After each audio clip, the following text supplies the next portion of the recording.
Hello.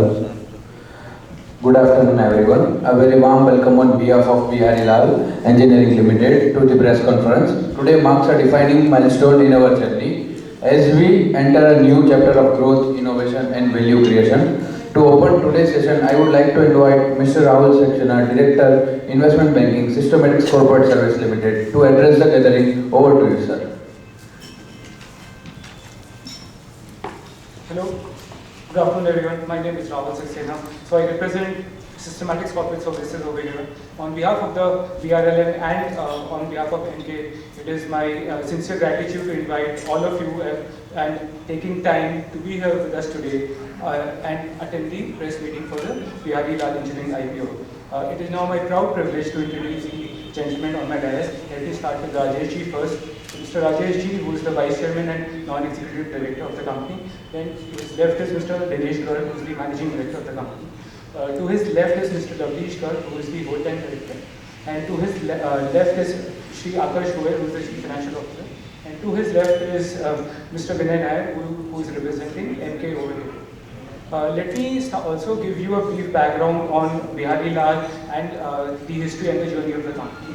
The company was incorporated in 1995 and today is led by the fourth generation of entrepreneurs and the promoters. The company happens to be an integrated engineering company with high-end casting capabilities, steadily shifting its mix towards value-added products. Also, its portfolio spans in terms of both metal rolls, quality engineering castings, value-added alloy steel products, and forging ingots. One of its key areas is also the shafts and blocks, which are manufactured across two of their facilities at Mandi in Punjab, which is one of India's oldest and most established steel metal hubs. Let me also give you a brief background on the financials of the company. In the fiscal 2026, the company was one of India's leading metal rolls company, meeting almost 10 to 11.5% of the country's demand as per the latest estimates by CRISIL. It is also the only domestic player which is adding capacity presently, which positions it as a direct beneficiary of the import substitution, especially at the time when the metal rolls capacity is expanding from 39,000 units in the fiscal 2020 to almost 3.5 lakh in the fiscal 2026. Financially, the company has delivered 3 consecutive years of margin expansion. The revenue from operations has increased from 446 crores in fiscal 24 to 534 crores in fiscal 26. Along with also ensuring that the EBITDA has expanded from 13.7% to 18.9%. Combined with that, we've also ensured that the PAT margin has expanded from 8% to 12%. Also ensuring that the investor returns have expanded in terms of both return on equity, which is almost 24%, and return on capital employed, which is about 27% in the fiscal 2026. Also ensuring that the leverage continues to be extremely low with a number of 0.06. High value added products, which I also mentioned previously, we are trying to expand, which is about almost 58% in the fiscal 2026, which is up from about 45% the last year. In terms of the customer segments, the company has almost 1,825 customers last year, which generated almost 38% revenue from the top 10 customers of the company. It has also expanded the precision engineering segment within to almost 21 countries across 5 continents. As the book running lead manager of the issue, we work very closely with the management, and it is absolutely our privilege to be part of the process, and we are truly excited to present this opportunity to all the entire press meet. Let me also cover the broad structure of the IPO. In terms of the issue structure, this comprises of a fresh issue of almost 93 crores with an OFS of 7.3 million equity shares. The price band is between 271 to 285 equity shares. Issue size at the upper band of the price is 301.3 billion, 16 billion. The anchor investing bidding date is 11th of August 2026. The issue opens on 12th of August and will end on 14th of August 2026. The bid lot is 52 shares and a multiple of 52 shares thereafter. We earnestly seek your support and request for all the media team to support us in this initiative. With the words, may I request Shri Rajesh Garg, the Vice Chairman of Bihari Lal Engineering, to address this on this. Thank you so much.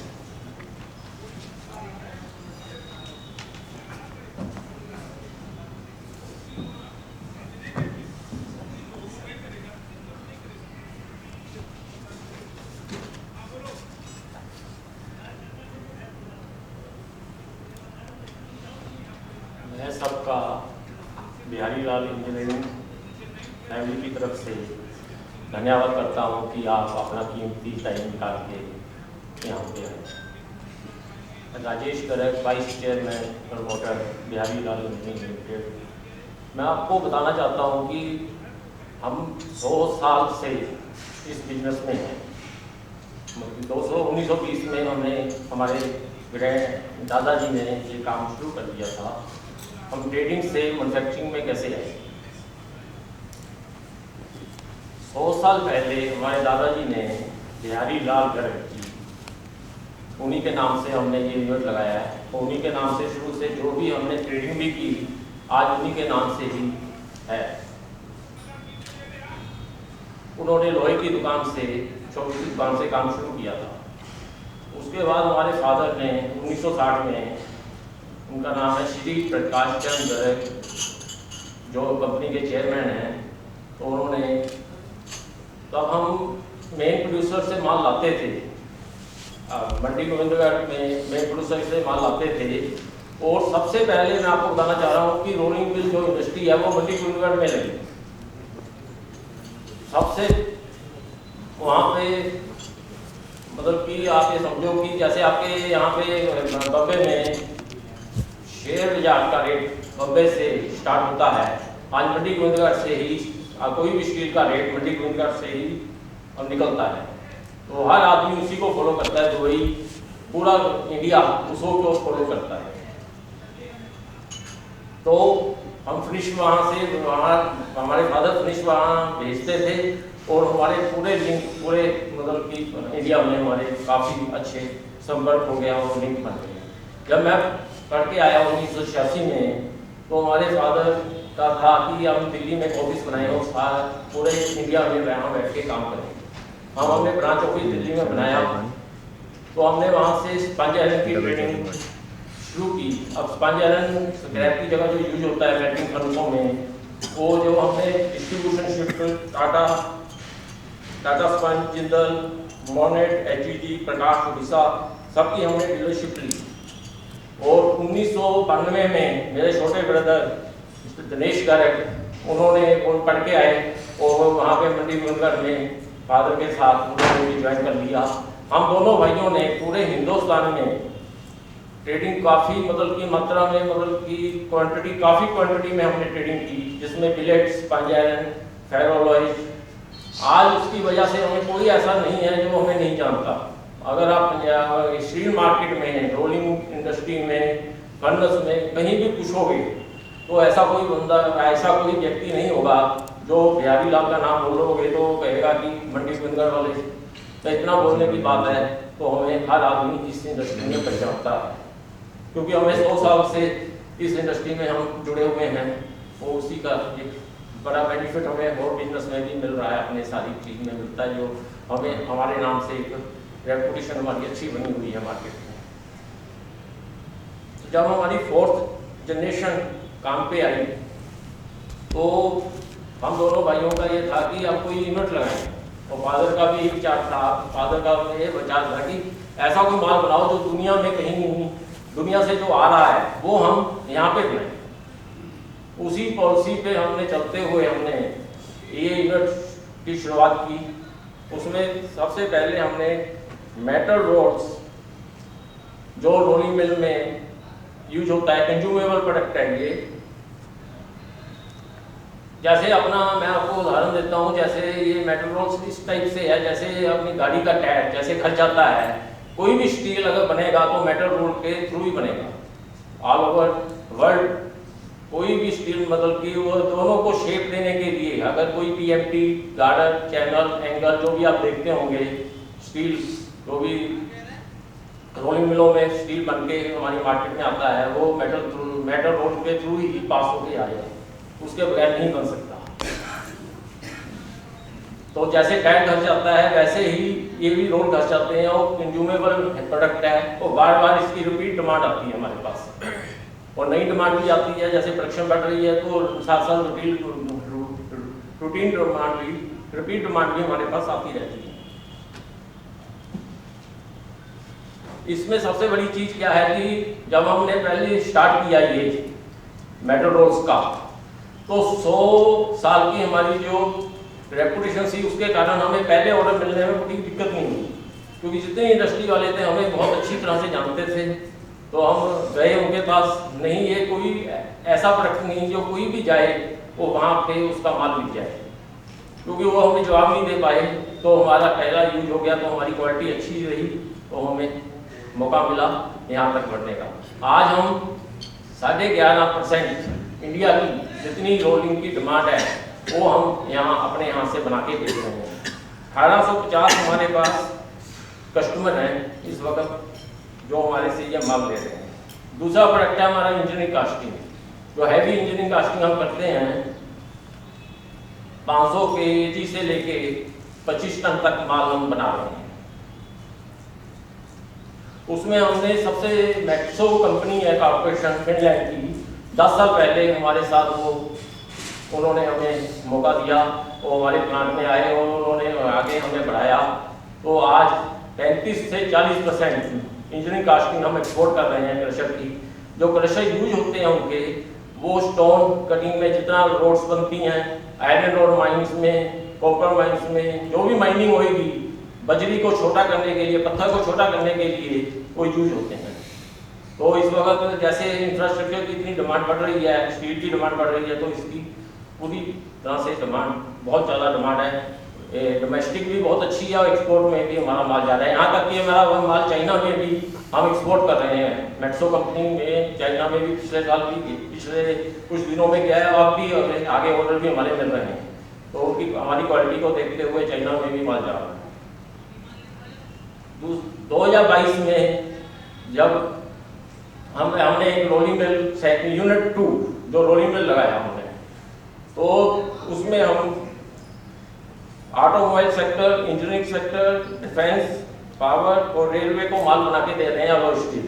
जैसे वर्तमान का नाम सुना होगा, वर्तमान special steel, Jaiswal बिको, वैसे ही हमारा ये यूनिट है जो हम माल बना के सब जगह भेज रहे हैं। आपको मैं बता रहा हूँ, गवर्नमेंट का जैसे डाटा है, कोविड में हम हमारी कंट्री 70 मिलियन टन माल बनाती थी, तो आज हम 150 मिलियन टन माल बना रहे हैं। मोदी जी का जो आगे टारगेट है वो 300 मिलियन टन माल बनाने का है। उसको देखते हुए ऐसे लगता है कि स्टील की डिमांड आगे बहुत अच्छी है। अगर डिमांड अच्छी है तो हमारे सारे प्रोडक्ट उसमें लगेंगे ही लगेंगे। उस हिसाब से हम प्रोडक्शन भी बढ़ा रहे हैं अपनी। मेक इन इंडिया की पॉलिसी से हमें बड़ा बेनिफिट मिला। हमारा मेन माल PUSU में बहुत जाता है, मतलब कि स्टील की सबसे बड़ी कंपनी PUSU हमारा सबसे बड़ा बायर है, और मेन प्रोड्यूसर के जितने भी प्लांट हैं स्टील प्लांट, वो सारे हमारे बायर हैं।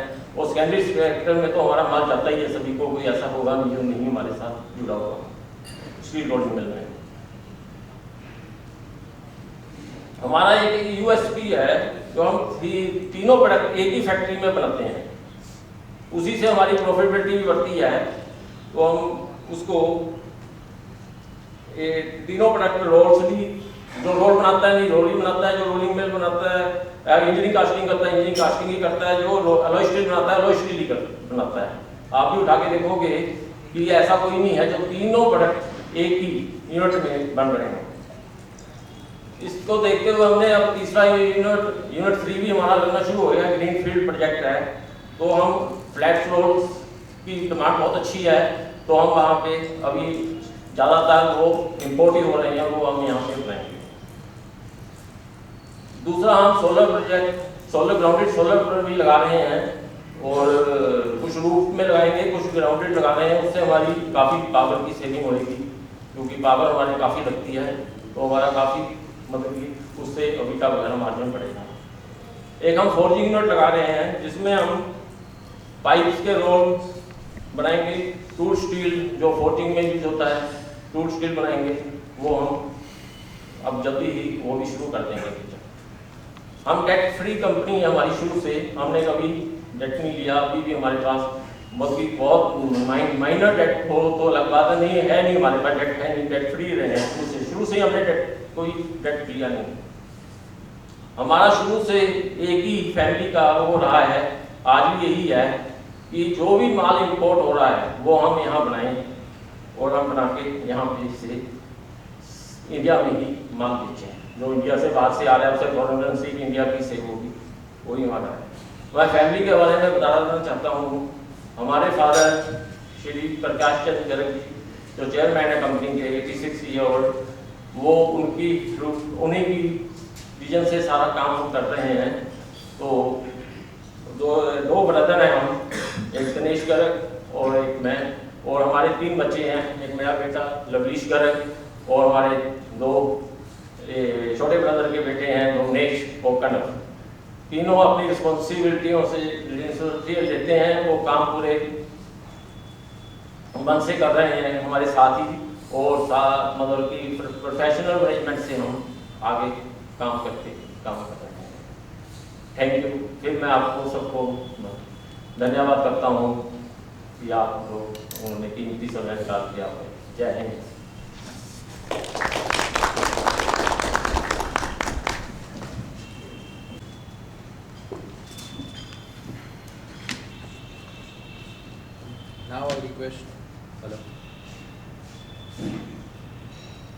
Now I request, Mr. Dinesh Garg, Managing Director, to please take the presentation forward. Over to you, sir.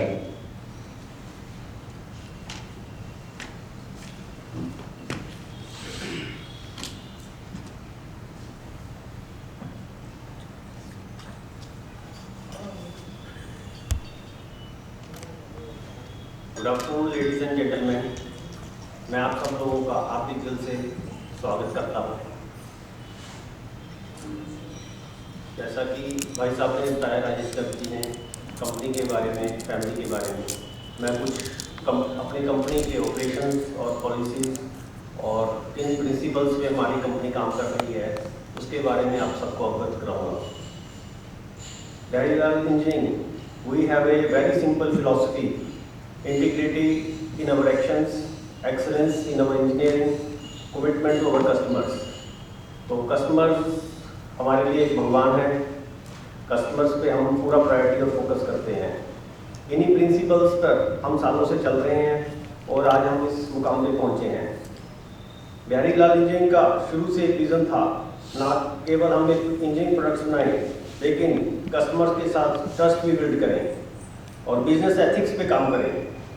Over the years, we have evolved with all the modern advanced manufacturing technology, quality systems and customer-centric approach। जितने भी हम लोगों ने वहाँ पे system implement किए हैं वो सब क्वालिटी पे ही फोकस हैं, R&D पे फोकस हैं और कस्टमर सेंट्रिक हैं कि जैसा कस्टमर बोलता है वैसा हम प्रोडक्ट बनाकर देते हैं। जो भी कस्टमर की रिक्वायरमेंट आती है, जो बाहर से उसको मटेरियल नहीं बन पाता, वो हम लोग अंदर R&D करके बनाकर दे रहे हैं। हमने ऐसे काफ़ी प्रोडक्ट्स डेवलप किए हैं जो मार्केट में नहीं बन रहे थे और हमने अपने अंदर बनाकर उनको दिए और सक्सेसफुल वो आज चल रहे हैं और उसके हमें आज रिपीटेड ऑर्डर्स भी मिल रहे हैं। We believe trust is build over decades, so we have always focused on doing business with honesty, discipline and transparency. जैसा कि इन्होंने बताया कि हम लोग क्वालिटी इंजीनियरिंग प्रोडक्ट्स में इंगेज हैं, तो 3 हमारे वर्टिकल्स काफ़ी डिटेल में, metal rolls, engineering casting, fly steel, bars, forging shafts. और आज हम इंडिया के लीडिंग स्टील प्रोड्यूसर कस्टमर्स को दे रहे हैं। हमारा B2B मॉडल है, तो जितने भी इंडिया के अच्छे कंज्यूमर्स हैं, PSUs हैं, उनको हम मटेरियल दे रहे हैं। मेनली हमारे products automobile sector, mining, power, defence, railways and infrastructure sectors में जा रहे हैं। Our focus is to replace imports, substitute products and to export our products to more and more countries। दोनों तरफ से हमारा फोकस रहता है कि जो बाहर से चीज़ें आ रही हैं उनको हम इंडिया में बनाएं, फॉरेन करेंसी बचाएं, हमारे देश को उसकी ज़्यादा जरूरत है, मेक इन इंडिया में चलें। और दूसरा, हम बाहर जितना भी मटेरियल अपने यहाँ बने मैक्सिमम एक्सपोर्ट करें। और इस दिशा में हम सक्सेसफुल भी हो रहे हैं और इसमें हमारी परसेंटेज भी बढ़ती जा रही है। आज हम एक बहुत ही गोल्डन एरा में हैं। हमारी स्टील की प्रोडक्शन 2020 में 70 मिलियन टन से बढ़कर लगभग 150 मिलियन टन और आने वाले 2030 में 300 मिलियन टन की प्रोजेक्शन हुई है। इट मीन्स कि हमारी ग्रोथ 25 से 30 मिलियन टन पर ईयर बढ़ती जा रही है। तो इसका मतलब ये है कि हमें और भी अपॉर्चुनिटी मिलती है, क्योंकि जहाँ पे भी स्टील की प्रोडक्शन बढ़ेगी हमारा कोई ना कोई प्रोडक्ट उसमें लगेगा ही लगेगा। मेटल रोल्स जो भी स्टील बनना है, रोल होना है, मेटल रोल के बिना नहीं हो सकता। इंजीनियरिंग कास्टिंग कोई भी मशीन बनेगी उसमें इंजीनियरिंग कास्टिंग लगेगी। अभी हम फोर्जिंग कुछ यूनिट फोर्जिंग बना भी रहे हैं, आगे एक्सपेंशन भी हमारी फोर्जिंग में आ रही है और फोर्जिंग प्रोडक्ट भी लगेंगे। तो 3 मेन चीज़ें जो है स्टील बनाने में यूज़ होते हैं, स्टील इंफ्रास्ट्रक्चर में, मशीनरी में, वो तीनों हम लोग अंदर ही बना रहे हैं। जैसे कि हम एक्सपोर्टिंग रिलायबल सप्लायर की तरह से सारी स्टील इंडस्ट्री में काम कर रहे हैं। इसके अलावा government initiatives like make in India, national infrastructure pipe and national steel policy से भी हमें काफ़ी सपोर्ट मिली है। इसके अलावा हमारे स्टेट पंजाब गवर्नमेंट ने भी पंजाब स्टील इंसेंटिव स्कीम बनाई हुई है, जिसमें हमें जो है इंसेंटिव भी मिल रहे हैं और उनका हम लाभ उठा रहे हैं। Our core strengths are our engineering expertise developed over decades, focus on quality and customer satisfaction, experienced management team and skilled workforce। आज की डेट में हमारे पास more than 1000 लोग काम कर रहे हैं, 200 से अधिक इंजीनियर्स हैं, 800 से अधिक स्किल्ड मैन पावर है, वो जो कि हमारे कंपनी का मजबूत बेस तैयार कर रही है। लॉन्ग स्टैंडिंग कस्टमर रिलेशनशिप, हमारे पास आज की डेट में 1800 से अधिक कस्टमर्स हैं जो हमारे साथ लगातार जुड़े हुए हैं और आगे भी डे बाई डे बढ़ते जा रहे हैं। Continuous investment in technology and opex, तो हम लोग टेक्नोलॉजी में भी जो भी लेटेस्ट टेक्नोलॉजी आ रही है उसमें अपग्रेड होकर उसमें इन्वेस्टमेंट करते हैं और ऑपरेशनल एक्सेलेंस पे भी हम काफ़ी काम कर रहे हैं। जितने भी जैपनीज प्रिंसिपल्स हैं ऑपरेशनल एक्सेलेंस के, वो हमारी कंपनी में लागू होते हैं। We do not compete on price, but we compete through quality, reliability, technical capability, timely deliveries, and customer trust. Our top priorities are developing high-value products, investing in advanced technology, improving operational efficiency, and reduce the overall cost, strengthening customer relationship, exploring new domestic and international opportunities. जैसे कि India grow हो रहा है, उस हिसाब से हम अपनी जितनी भी एक्सपेंशन हैं, फ्यूचर एक्सपेंशन भी हैं, उसी दिशा की ओर लेके जा रहे हैं, ताकि हम ज़्यादा से ज़्यादा हाई वैल्यू एडेड प्रोडक्ट बनाएं और एक्सपोर्ट सब्स्टिट्यूट बने। और इसमें से कुछ प्रोडक्ट्स ऐसे हैं जो फर्स्ट टाइम इंडिया में बनेंगे। जो हम नई यूनिट में अभी एक्सपेंशन की बात कर रहे थे, 3rd यूनिट, तो उसमें एक तो हमारा उसमें सबसे प्रोडक्ट जो बना रहे हैं स्टील मेटल रोल जो है, 2 प्रोडक्ट्स में मेनली यूज़ होता है। एक तो कंस्ट्रक्शन स्टील में, जिसके बारे में आप सब लोग ज़्यादा जानते हैं, TMT, स्ट्रक्चर, एंगल, बार, जिसको हम बोल देते हैं चकोर बोल देते हैं, सरिया बोल देते हैं, उसको बनाने में काम आता है। दूसरा जो है मेटल रोल यूज़ होता है प्लेट मिल्स में, HR कॉइल्स में, जो बड़ी यूनिट्स बनाते हैं, JSW, टाटा, AM, ArcelorMittal वगैरह, जितने भी ये लोग हैं ये बना रहे हैं, सेल बना रहा है, जिसमें शीट और प्लेट्स हम बोलते हैं। तो ये प्रोडक्ट जो है इंडिया में बहुत कम पड़ रहे हैं मेटल रोल्स, अभी बाहर से ही इंपोर्ट करना पड़ रहा है। इसका हम यूनिट लगा रहे हैं, लगाने के बाद ये वाला प्रोडक्ट जो है हम सारी मिलों को सप्लाई कर पाएंगे। We believe India's manufacturing story is only a beginning। अभी तो शुरुआत है, आगे अभी हमने ग्रो करना शुरू किया है, अभी हम मल्टीपल ग्रो करेंगे। We are excited about the opportunities ahead, confident in our capabilities, committed to creating sustainable value for every shareholder. Thank you once again for your time, your interest, and your confidence. I look forward to interacting with you during the question answer session. Thank you. जय हिंद। अभी लवलीन जी company के बारे में और बताएंगे।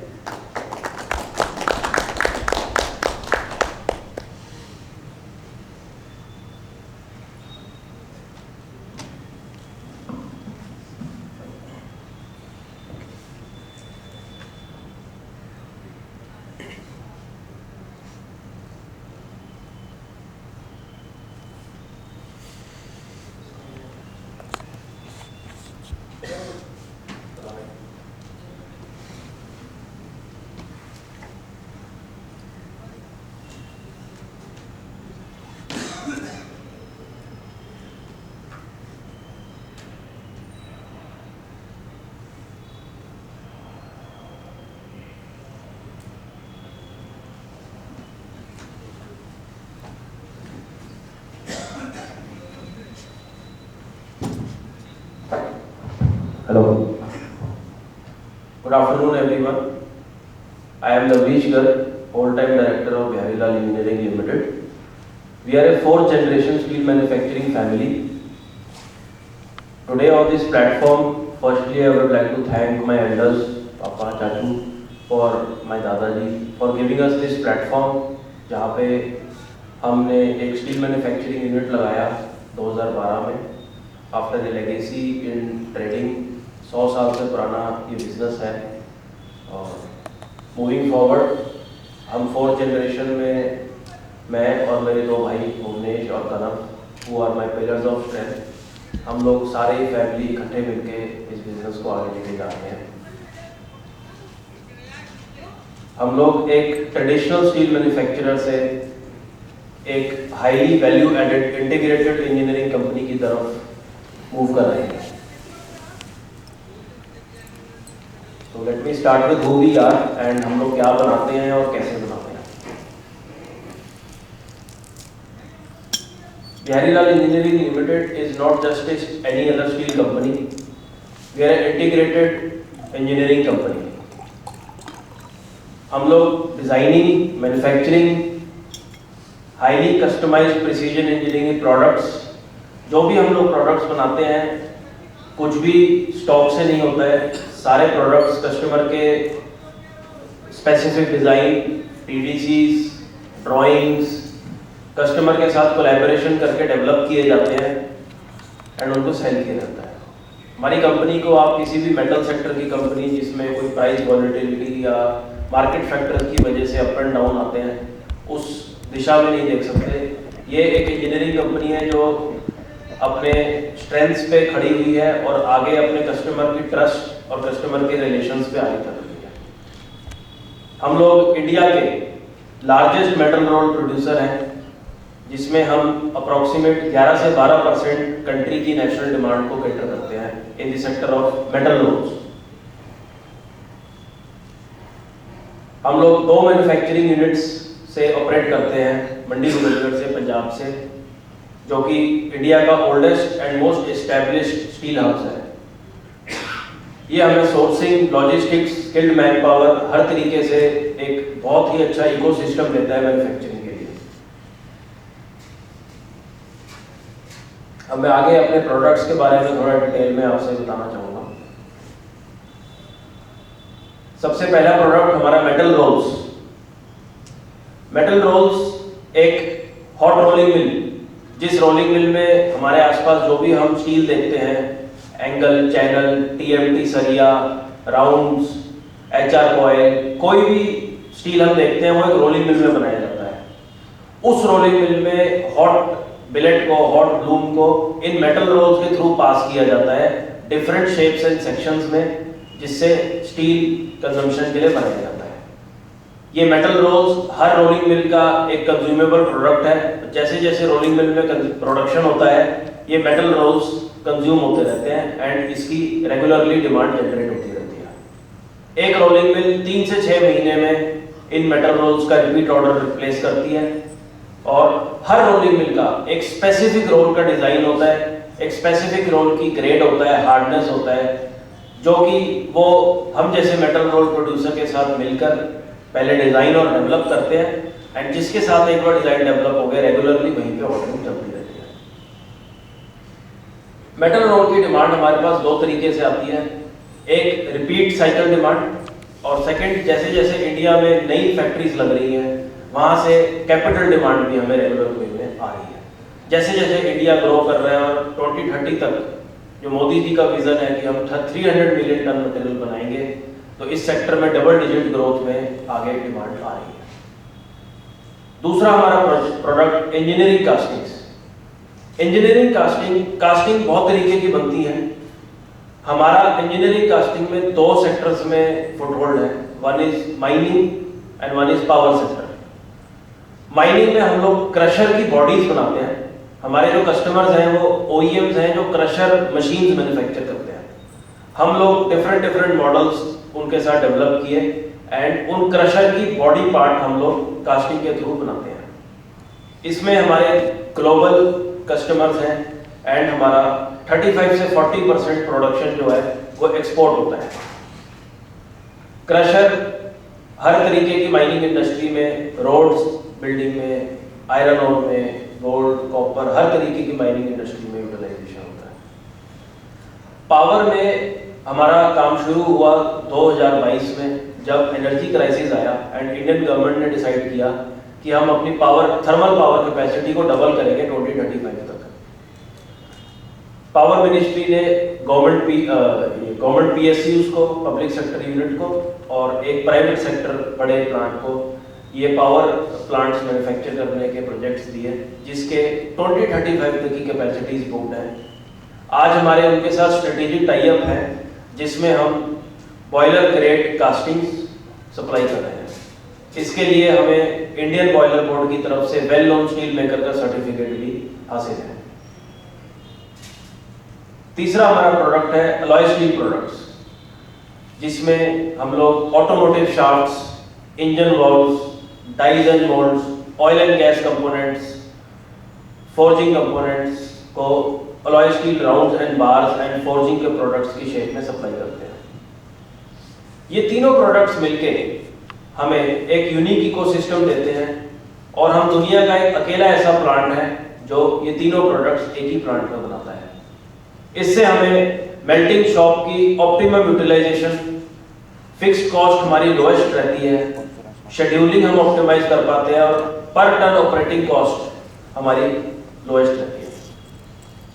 Year and year आगे बढ़ते जा रहे हैं, और हमने वैल्यू चेन में highest level of forward integration किया।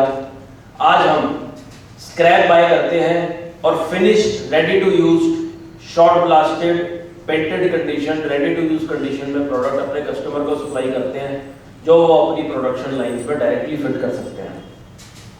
इसमें melting, moulding, heat treatment, machining, finish machining, short blasting, painting, packaging, हर तरीके की एंटिटी इंस्पेक्शन, क्वालिटी एश्योरेंस हमारे प्लांट में इन हाउस फैसिलिटी अवेलेबल है।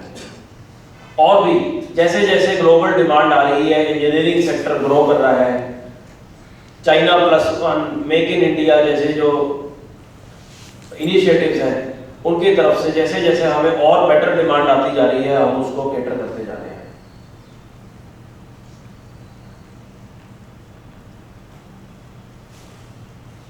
हमने 2026 में 534 करोड़ का रेवेन्यू किया है, और FY26 में 19% के आसपास हमारा एबिटा मार्जिन है, एंड 12% के आसपास हमारा पैट मार्जिन है।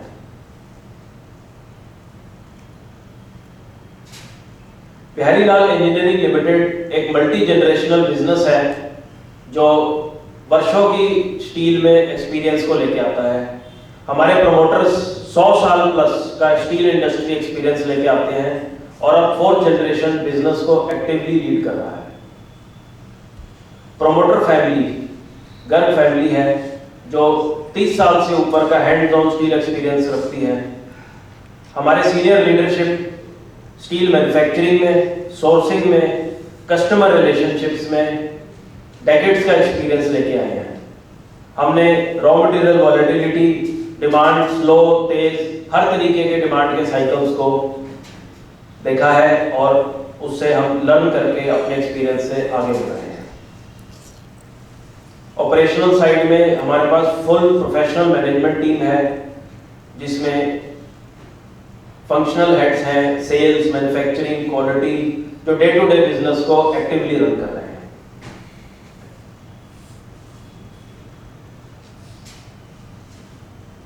आप देखेंगे हम लोग 90% कैपेसिटी यूटिलाइजेशन रखते हुए भी अपने एबिटा मार्जिन्स को और रेवेन्यूज को ग्रो करते आ रहे हैं। हर 3 से 4 साल में हम अपनी मेल्टिंग कैपेसिटी को डबल कर लेते हैं, और जब भी हम प्लांट में कैपेसिटी डबल करते हैं, हम अपने प्लांट को डे 1 से 90% प्लस कैपेसिटी यूटिलाइजेशन पे रन करते हुए अपने प्रोडक्ट्स को वैल्यू एडिशन करके आगे बढ़ते हैं। अपने ग्लोबल कस्टमर्स के साथ हमने ऐसे रिलेशंस बिल्ड किए जो इंडियन माइंडसेट थे कि चल जाता है, चला के देख लो, भेज लो, शायद चल जाएगा। इन माइंडसेट से बाहर निकल के ग्लोबल क्वालिटी स्टैंडर्ड्स पे काम किया, प्लांट में लेटेस्ट टेक्नोलॉजी पे काम किया, CNC मशीन्स लेके आए, एडवांस हीट ट्रीटमेंट टेक्नोलॉजीज को लेके आए, जिससे हम अपने मार्जिन्स को हर साल ग्रो करते जा रहे हैं और आगे भी कंपनी के ऐसे ही प्लान हैं। अब मैं हमारे CFO आकर्ष गोयल को बुलाना चाहूँगा, जो कंपनी के फाइनेंशियल्स पे आपको अवगत कराएंगे। आपका समय निकाल के यहाँ आने के लिए बहुत बहुत धन्यवाद। Thank you.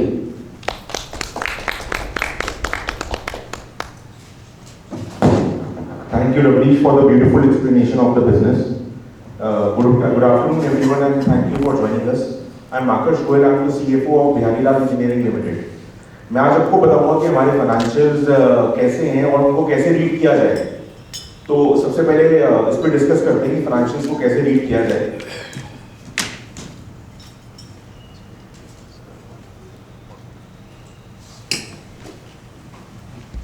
तो लवलीश जी ने आपको सारे प्रोडक्ट्स के बारे में समझाया। अभी जितने भी प्रोडक्ट्स हैं, इन सब प्रोडक्ट्स में हमारा जो मार्जिन प्रोफाइल है इट्स डिफरेंट। तो हमारे जो प्रोडक्ट्स हैं वो दो कैटेगरी के प्रोडक्ट्स में हम डिवाइड करते हैं। तो first one is high value products, जिनमें मार्जिन में बहुत अधिक है। उनमें आते हैं मेटल रूल्स, इंजीनियरिंग कास्टिंग्स और high value Loy steel products. तो ये जो तीन प्रोडक्ट्स हैं, इनके अंदर हमारा मार्जिन सब्सटैंशियली हाई है और बाकी जो बैलेंस अदर लॉय स्टील्स है उसमें हमारा मार्जिन एवरेज रहता है। तो ईयर ऑन ईयर हम लोग क्या करते हैं कि हर 3 साल में अपनी मेल्टिंग कैपेसिटी को ऐड करते हैं and in between these 3 years we optimize our product mix. तो हमारी फर्स्ट स्ट्रैटेजी ये है कंपनी की to optimize our product mix. तो ईयर ऑन ईयर हम लो वैल्यू प्रोडक्ट से हाई वैल्यू प्रोडक्ट्स की तरफ शिफ्ट करते जा रहे हैं, जिस वजह से हमारा जो ब्लेंडेड EBITDA मार्जिन है वो इंक्रीज होता जा रहा है। इस ग्राफ में भी आप देखेंगे कि हमने अपनी मेल्टिंग कैपेसिटी को इंक्रीज नहीं किया था, 2023 में इंक्रीज किया था, 24, 25, 26 तीनों सालों में कांस्टेंट रही थी। और कांस्टेंट रहने के बाद भी हमारा टर्नओवर भी इंक्रीज हुआ और जो EBITDA मार्जिन है वो और तेजी से इंक्रीज हुआ। उसका ये रीजन था कि हमने अपने जो नॉर्मल वैल्यू प्रोडक्ट्स थे उससे अपना शिफ्ट हाई वैल्यू प्रोडक्ट्स के टुवर्ड्स कर दिया, जिस वजह से ईयर ऑन ईयर हमारे EBITDA मार्जिन ब्लेंडेड लेवल पे बढ़ता चला गया। ये जो सेक्टर्स हैं ये ब्रेकअप है सेक्टर वाइज, जिसके अंदर जो येलो सेक्टर है that is the automobile sector, जिसमें सबसे कम वैल्यू एडिशन रहती है, और बाकी जो ऊपर की 3 सेक्टर्स हैं वो engineering sector, rolling mills, crusher castings, जो वो सेक्टर्स हैं वो रहते हैं। तो ईयर ऑन ईयर हमने इसको ऑप्टिमाइज जैसे किया तो जो हाई वैल्यू सेक्टर्स हैं उनमें हमारा शेयर बढ़ गया और टोटल लेवल पे जो EBITDA मार्जिन है वो इंक्रीज हो गए। तो हमारे जो लास्ट ईयर में FY25 में हमारा हाई वैल्यू प्रोडक्ट्स का जो रेवेन्यू था दैट वाज 45%, FY26 में इट हैज इंक्रीज टू 57%, जिसकी वजह से EBITDA मार्जिन हमारे कांस्टेंटली ग्रो हो रहे हैं। गोइंग फॉरवर्ड आल्सो हमारा सेम डायरेक्शन रहेगा, इसी को ऑप्टिमाइज करना। हमारी सेकंड स्ट्रैटेजी है टू इंक्रीज आवर कैपेसिटी। तो कैपेसिटी को इंक्रीज करने के लिए we are doing 3 projects. The first one is we are setting up a new unit 3। तो यूनिट 3 के अंदर हम अपनी कैपेसिटी को ड्रास्टिकली बढ़ा रहे हैं और नए प्रोडक्ट्स को ऐड कर रहे हैं, जैसे फ्लैट स्टील के रोल्स को। इससे हमारे जो मार्जिन प्रोफाइल्स है वो भी इंप्रूव होंगे और हमारी कैपेसिटी है वो भी इंक्रीज होगी। सेकंड प्रोजेक्ट हम कर रहे हैं जिसमें हम grounded capacity solar power plant लगा रहे हैं। ये as you know that power is one of the major raw materials in steel production. तो अपनी पावर कॉस्ट को कम करने के लिए we are setting up a grounded solar power plant. उससे हमारी जो पावर की कॉस्ट है वो काफी रिड्यूस होगी।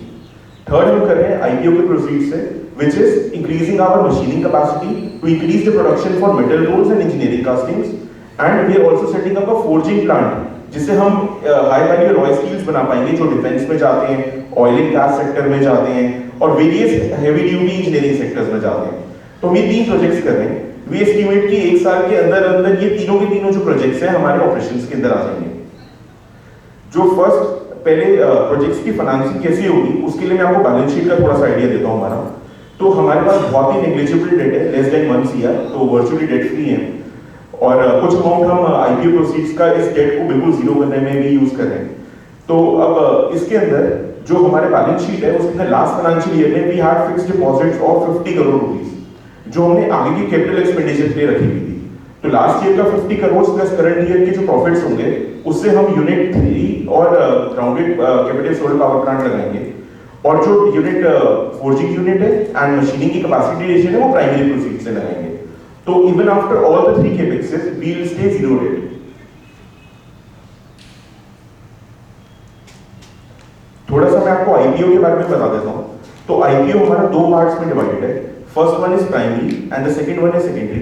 तो प्राइमरी के अंदर हम 93 करोड़ दे रहे हैं जो मेजरली केपेक्स में जाएगा, कंपनी के अंदर फंड्स आएंगे, और सेकेंडरी में हम OFS कर रहे हैं to meet the public float condition as recommended by the SEBI. So as per the SEBI rules, we have to dilute at least 25% at the initial public offering stage. तो हम exactly 25% dilute कर रहे हैं, जिसमें से कुछ तो हमारी कंपनी के अंदर as primary आ रहा है, बाकी कुछ investor selling shareholders और promoter dilute कर रहे हैं. तो after the dilution also, the stake of promoters will stay above 70%. ये हमारे कुछ peers हैं, AI Engineering, Jaiswal Neco, Vardhman special steels, IFGL refractories, RHI Magnesita. तो जैसे लवली जी ने बताया, we are the only plant in India and in fact in the whole world who is manufacturing all the 3 products in a single facility. बाकी जितने भी हमारे peers हैं, उनसे डायरेक्टली कोई ऐसा peer नहीं जो सारे products बना रहा हो, बट प्रोडक्ट्स में अगर हम देखें 1 to 1 तो कुछ हैं जो हमारे सिमिलर प्रोडक्ट्स बना रहे हैं, जैसे AI Engineering कास्टिंग्स बना रहे हैं एंड IFGL फैक्ट्रीज बना रहे हैं जो कंज्यूमेबल है स्टील मिल्स के लिए, जैसे हमारे मेटल रोल्स हैं कंज्यूमेबल फॉर स्टील मिल्स. तो इस वजह से वो हमारे पीयर सेट में आए हैं. अगर आप देखेंगे तो हमारे जो EBITDA मार्जिन्स हैं और जो हमारे पैट मार्जिन्स हैं वो हमारे पीयर से सब्सटैंशियली हायर हैं. जो लिस्टेड पीयर्स हैं उनसे कंपैरेटिवली हायर साइड पे हैं हमारे. लास्ट ईयर में हमारे EBITDA मार्जिन वाज अराउंड 19% जो ईयर ऑन ईयर इंक्रीज हुआ था. Our revenue from high value products has increased from 45% to 57%. जो per ton EBITDA margin है वो भी इस वजह से year on year increase हो रहा है. In fact, our ROE and ROCE has constantly been over 22% since the last financial 3 years. हमारी जो प्लांट की कैपेसिटी है वो 90% प्लस पे चलती है. वही जो फैमिली का रोल है प्रमोटर फैमिली का कि पहले प्लांट को फुल कैपेसिटी पे चलाओ, उसके बाद प्रोडक्ट्स को ईयर ऑन ईयर ऑप्टिमाइज करते रहो ताकि प्रॉफिटेबिलिटी और बढ़ती रहे. हमारे लास्ट ईयर का रेवेन्यू था 534 crore and EBITDA was 101 crore. Our PAT was 65 crore. So हमारे फाइनेंशियल्स में आप देखेंगे कि हमारी एम्प्लॉय कॉस्ट थोड़ी बढ़ती जा रही है, but that is for a good reason. हम हेवी टैलेंट में इन्वेस्ट कर रहे हैं जो हाईली इंजीनियर्ड प्रोडक्ट्स बना पाए और हमारे को नेक्स्ट लेग ऑफ ग्रोथ दें.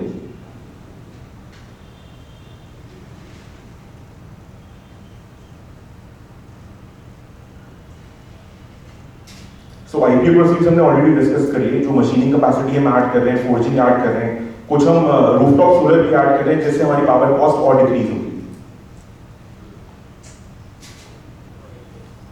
सो वी यूज 100% रिसाइकल्ड स्क्रैप. जो हमारी स्क्रैप होती है that is also of a very very good quality. उसको कहते हैं ब्लू स्टील. तो हम कोई हाउस होल्ड या ओल्ड स्क्रैप यूज नहीं करते.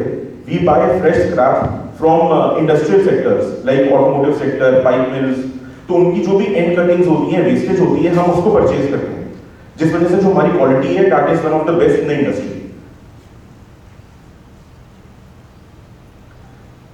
We have been awarded the top 10 foundries for financial year 23 and 24 and even received the award for the best engineering industry in Punjab in the financial year 2020 by the then Chief Minister of Punjab. तो हमें काफी awards मिले हैं because of our quality and our special engineering sector grades. I would also like to tell you about the working capital cycle of the company. तो working capital cycle में जो debtors हैं, debtor side पे हम लोग normally काफ़ी बड़ी PSUs और एक्सपोर्ट में भी काफ़ी करते हैं. तो नॉर्मल जो पेमेंट टर्म्स हैं वो 60 से 70 डेज के रहते हैं. जो हमारा इन्वेंट्री है, इन्वेंट्री में हमारे सारे जितने भी ऑर्डर्स होते हैं all of them are customized. हम कुछ भी बना के नहीं रखते, ऑफ द शेल्फ नहीं रखते. तो हम लोग सब कुछ तब स्टार्ट करते हैं मैन्युफैक्चरिंग जब PO हमारे पास आ चुका होता है. तो मेजरली जो हमारा इन्वेंट्री है वो रॉ मटेरियल स्टेज पे और सेमी फिनिश स्टेज पे रहता है, और फिनिश स्टेज पे जो लिफ्टिंग के लिए पेंडिंग होता है वो रहता है. Due to our critical and lot of manufacturing processes, 10 से 15 मैन्युफैक्चरिंग प्रोसेस है हमारे हर प्रोडक्ट में, उस वजह से हमारे 45 से 60 डेज रहते हैं मैन्युफैक्चरिंग टाइम. तो डेटर्स अराउंड 60 से 70 डेज के रहते हैं.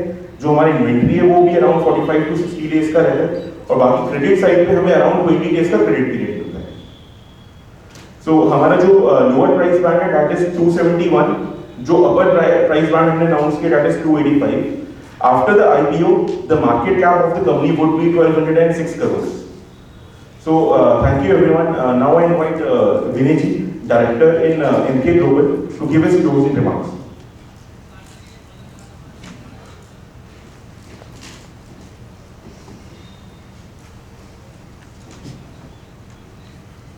Thank you, Arush. We thank you all to participate and make this event successful. As left lead manager to the issue, we have worked very closely with the family, and I can assure you they have big milestones to achieve in next 5 to 7 years. This IPO is one of those significant milestones which will eventually lead to those future milestones. Obviously, this IPO cannot be successful without your support. Request you all to give us a good verdict, write positive about us. We expect positive reviews from you all. As a reminder, Anchor opens tomorrow. Issue opens on 12th and ends on 14th. Request your support and make this issue a blockbuster success. We open the dials for Q&A. Thank you so much.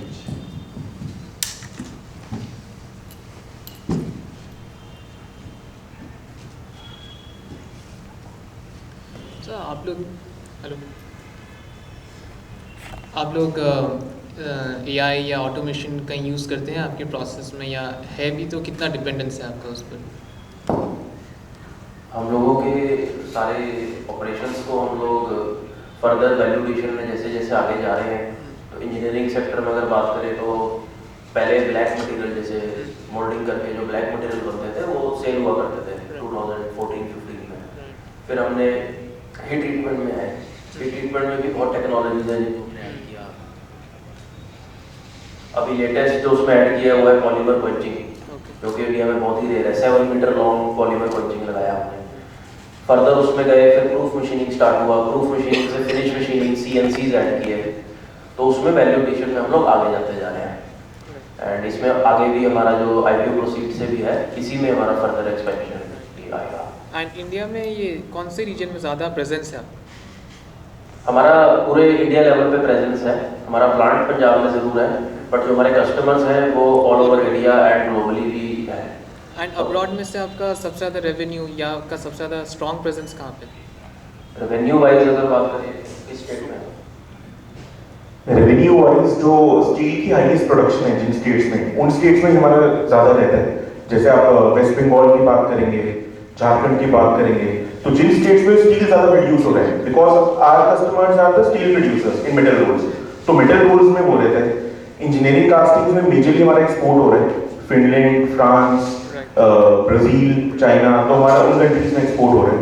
बाकी जो alloy steel sector है, alloy steel sector में Gujarat belt में भी काफ़ी material जाता है, Maharashtra belt में काफ़ी मटेरियल जाता है, पंजाब बेल्ट में काफ़ी मटेरियल जाता है, साउथ में काफ़ी मटेरियल जाता है, कास्टिंग्स में साउथ में बहुत ज़्यादा मटेरियल जाता है, तमिलनाडु में, तेलंगाना में। So all over India each and every state को हम केटर कर रहे हैं, एंड 21 कंट्रीज को अराउंड द वर्ल्ड केटर कर रहे हैं।